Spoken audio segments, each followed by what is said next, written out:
कक्षा 10 पाठ 12 लखनवी अंदाज।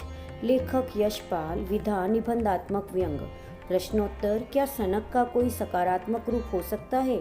यदि हाँ तो ऐसी सनकों का उल्लेख कीजिए। उत्तर। सनक का सकारात्मक रूप जरूर होता है। देश को आज़ाद कराने की सनक यदि क्रांतिकारियों, देशभक्तों व शहीदों पर सवार नहीं हुई होती तो हम आज भी गुलाम होते।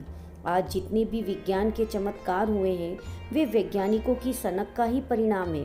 देश के उद्योगपतियों ने अपनी सनक के बल पर ही सफलता की ऊंचाइयों को स्पर्श किया है। लखनवी अंदाज में नवाब साहब जैसे लोगों की सनक नकारात्मक है, लेकिन सकारात्मक सनक को नज़रअंदाज नहीं किया जा सकता। यदि हमें सफलता प्राप्त करनी है तो अपने अंदर सफलता की सनक पैदा करनी होगी। भाषा अध्ययन।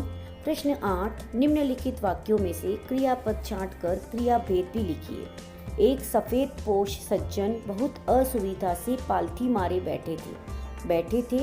यह अकर्मक क्रिया है।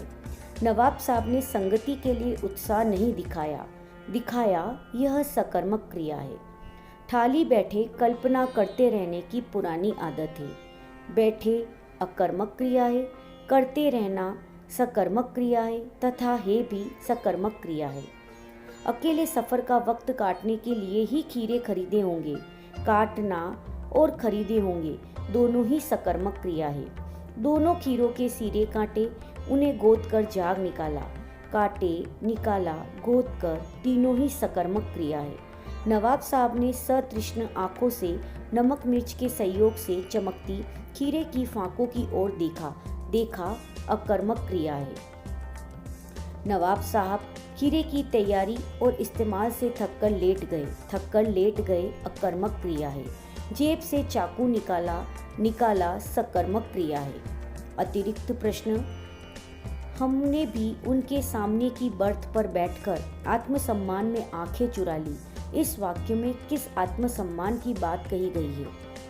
उत्तर। लेखक ने जैसे ही सेकंड क्लास के डिब्बे में प्रवेश किया और नवाब साहब के सामने की सीट पर बैठा, वैसे ही वहां पहले से बैठे नवाब साहब ने उससे संगति का उत्साह नहीं दिखाया।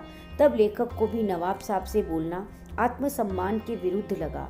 इस वाक्य में मेल मिलाप न रखने वाले के साथ बोलना अपना अपमान करना बताया गया है और इसे ही आत्मसम्मान की बात कहा गया है।